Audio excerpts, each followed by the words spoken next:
Media సమావేశం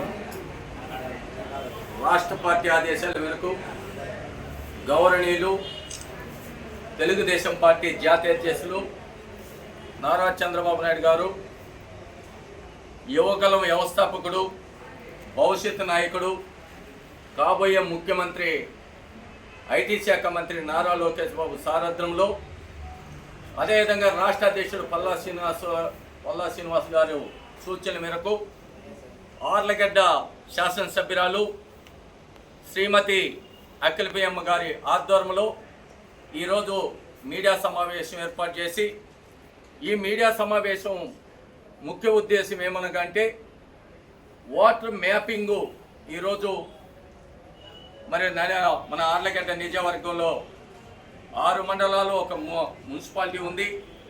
14వ తారీఖు వరకు వాటర్ మ్యాపింగ్ అనేది టైం ఉండదు కాబట్టి ప్రతి మండల కన్వీనర్ కావచ్చు, క్లస్టర్ ఇన్ఛార్జి కావచ్చు, యూనిట్ ఇన్ఛార్జి కావచ్చు, బూత్ కన్వీనర్లు కూడా మరి సీనియారిటీ ఎవరైతే మన తెలుగుదేశం పార్టీలో ఉన్న సీనియారిటీ లీడర్లు కావచ్చు, అందరూ కలిసి ఈ వాటర్ మ్యాపింగ్ అనేది చాలా కీలకం కాబట్టి రాష్ట్ర ముఖ్యమంత్రి గౌరవనీయులు నారా చంద్రబాబు నాయుడు మన 2వ తారీఖు మీటింగ్ పెట్టుకొని శాసనసభ్యులు, శాసన మండలి సభ్యులు, మంత్రులు, పార్లమెంట్ సభ్యులు, రాష్ట్ర కార్యవర్గం మరి చైర్మన్లు, ఉన్నత కార్పొరేషన్ చైర్మన్లు పెట్టుకొని కూడా ట్రైనింగ్ క్లాసులు ఇచ్చి ఆ ట్రైనింగ్ క్లాసులలో వాటర్ మ్యాపింగ్ ఏ విధంగా చేసుకోవాలా, డబుల్ ఓట్లు చాలా ఉన్నాయి, మన ఓటు ఉందా లేదనేది కూడా మనం కూడా చెక్ చేసుకోవాలా, లేని పక్షాన మన ఓటుని మరి ఏదో యాడ్ చేసుకోవాలా. మరి ఇక్కడి నుంచి మరి నంద్యాలలో ఉంటారు వాళ్ళు కొంతమంది, ఆనాడు జగన్మోహన్ రెడ్డి గారు డబులింగ్ ఓట్లు ఎన్నో చేర్పించుకొని ఆ రోజు కొల్లగొట్టాడు. అటువంటి పరిస్థితి రాకూడదు. రేపు స్థానిక సంస్థల ఎన్నికల్లో సర్పంచులు కానీ, జెడ్పీటీసీలు కానీ, ఎంపీటీసీలు కానీ, మున్సిపాలిటీలో కూడా అన్నీ కూడా మనం కైవసం చేసుకోవాలంటే ఓట్లు అనేది చాలా కీలకం కాబట్టి అందుకని దయచేసి అందరూ కూడా ఓటర్ మ్యాపింగ్ చేసుకోమని కూడా రాష్ట్ర పార్టీ ఆదేశాలు ఇచ్చారు.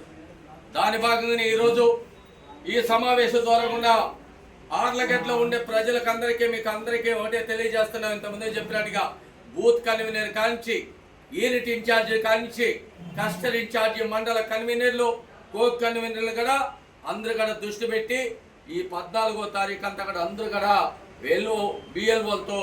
వాళ్ళతో టచ్లో పోయి వాళ్ళతో సందర్శించి మీరు ఇది చేసుకుంటారని కూడా మరి ఎమ్మెల్యే గారి ఆధ్వర్యంలో కూడా మీకు అందరికీ తెలియజేస్తున్నారు రాష్ట్ర పార్టీ ఆదేశాల మేరకు. మరి అంతేకాకుండా ఈరోజు ఈ 2 ఏళ్ల పరిపాలనలో మనం చేసిన కార్యక్రమం కూడా 14 నుంచి కూడా డోర్ టు డోర్ వెళ్తున్నాం. డోర్ టు డోర్ వెళ్ళినా కూడా మనం ఇన్ని మరి సూపర్ 6 సూపర్ హిట్ అయ్యేదాకా మనం పనిచేసాం. ఆ పథకాలన్నీ కూడా ప్రజలకు ఇచ్చాం. ఈరోజు గొడ్డల పార్టీ, అరాచకాలకు మారుపేరైన పార్టీ, సొంత బాబాయిని గొడ్డల పోటీని గుండుపోటుగా మార్చిన వ్యక్తి జగన్మోహన్ రెడ్డి ఈరోజు అబద్ధాలు చెప్తూ దుష్ప్రచారాలు చేస్తూ ఈరోజు ప్రజల్ని మబ్బు కప్పి మోసం చేయాలని ముందుకు పోతున్నది. కాబట్టి మనం ప్రజల దగ్గరికి వెళ్ళి ఈ 2 ఏళ్లలో సూపర్ 6 వెనకాలనే సూపర్ 6 పథకాలు మనం ఏ విధంగా ప్రజలకు చేరువ చేసినామని కూడా ప్రజలకు తెలియజేయాల్సిన బాధ్యత కూడా మన మీద ఉంది.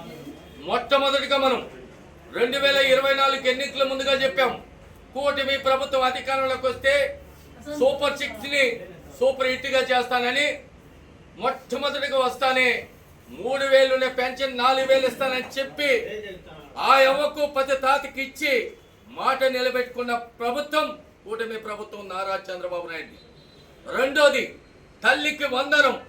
ఎంతమంది పిల్లలు ఉంటే అంతమంది పిల్లలకు ఆ తల్లిదండ్రుల అకౌంట్లలో జమ చేస్తాం, ఆ పేద విద్యార్థులను ఆదుకుంటానని మరి తల్లికి వందనం తరఫున ఒక్కరున్నా, ఇద్దరున్నా, ముగ్గురున్నా, 5 మంది ఉన్నా ఆ యొక్క తల్లికి వందనం ఇచ్చి ఆ తల్లిదండ్రులని మరి ఆదుకుని విద్యార్థులను ఆదుకున్న ఘనత కూటమి ప్రభుత్వంది. జగన్మోహన్ రెడ్డి గుర్తుపెట్టుకో, ఇది సూపర్ 6లోనే. మూడోది మరి ఏదైతే దీపం పథకం కింద ఏడాదికి 3 గ్యాస్ సిలిండర్ ఇస్తా ఉన్నాం. ఇప్పటికే 4 గ్యాస్ సిలిండర్లు ఇచ్చాం. ఈ 2 సంవత్సరాలలోనే 4 విడతలుగా ప్రతి చెల్లికి ప్రతి అక్కకు దీపం పథకం కింద గ్యాస్ సిలిండర్ ఇచ్చి వాళ్ళని ఆదుకునే ఘనత మరి కూటమి ప్రభుత్వం నారా చంద్రబాబు నాయుడు. మరి రైతు భరోసా కింద అన్నదాత సుఖీభవ రైతులకి ఏడాదికి 20,000 ఇస్తానని చెప్పి 3 విడతలుగా మరి 20,000 మరి ఏడాదికి రైతుకు వాళ్ళ అకౌంట్లలో జమ చేసిన ఘనత కూటమి ప్రభుత్వం నారా చంద్రబాబుది. అన్నదాతని ఆదుకున్న ఘనత రైతు పక్షాన్ని నిలబడిన పార్టీ కూటమి ప్రభుత్వం నారా చంద్రబాబు నాయుడు. మరి ఆర్టీసీలో 5వది మరి శ్రీశక్తి కింద ప్రతి మహిళకు ఆర్టీసీలో తిరగడానికి ఆ రోజు పల్లెలు బస్సు అని చెప్పారు. ఈ రోజు జిల్లాలలో తిరుగుతున్నారు, రాష్ట్రంలో తిరుగుతున్నారు. ప్రతి అక్క ప్రతి చెల్లి ఆర్టీసీలో మరి ఆడపడుచులు ప్రయాణం చేస్తూ ఉన్నారంటే అది కూడా సూపర్ 6 భాగంలో కూడా మీడియా తరపున తెలియజేస్తున్నా. 6వది యువగలం వ్యవస్థాపకుడు భవిష్యత్తు నాయకుడు కాబోయే మన భవిష్యత్తు నాయకుడు ఐటీ శాఖ మంత్రి విద్యాశాఖ మంత్రి నారా లోకేష్ బాబు గారు పాదయాత్ర చెప్పారు.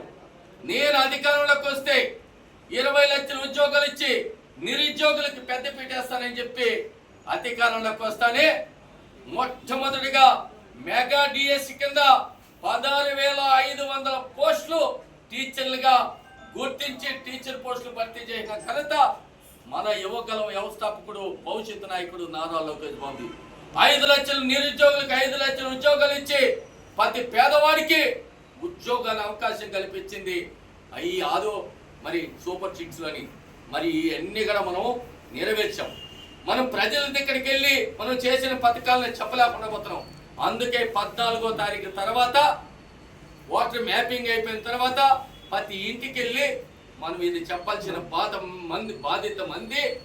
మళ్ళా తిరిగి ఈ 6 గంటల కూడా అన్ని పంచాయతీలు మనం గెలవాలి, అన్ని జెడ్పీటీసీలు గెలవాలి, ఎంపీటీసీలు గెలవాలి. ఈ మున్సిపాలిటీ కూడా మనం కైవసం చేసుకోవాలంటే ఇక్కడ మనం కూడా మనం చేసిన పథకాలను చెప్పాల్సిన బాధ్యత.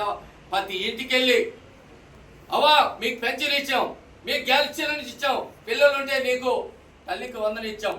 రైతులు మరి అన్నదాత సుఖీభావ కింద అక్క నువ్వు బస్సులో పోతున్నావో లేదని అడగాలి. ఆ విధంగా మనం ప్రజలతో అనుసంధానం కావాలి. త్వరలోనే ఎప్పుడు వస్తాయో తెలియదు స్థానిక సమస్య ఎన్నికలు. ఈ విధంగా మనం ఇన్ని చేసుకుంటూ మరి నిరుద్యోగులకి అవకాశం కల్పిస్తూ ఎన్నో ఈ రాష్ట్రానికి పరిశ్రమలు తెస్తున్నారు, పెట్టుబడులు తెస్తున్నారు, మంచి మంచి కంపెనీలు తెచ్చి ఈ రాష్ట్రాన్ని దిశగా పనిచేస్తూ తాగునీరు సాగునీరు అన్ని అందిస్తూ మరి రోడ్లు మరమ్మతులు చేపడుతూ అమరావతిని ఒక పక్క పరుగులు పెట్టేస్తూ పోలవరాన్ని పూర్తి చేస్తూ అన్ని రకాలుగా ముందుకు పోతా ఉంటే ఈ రోజు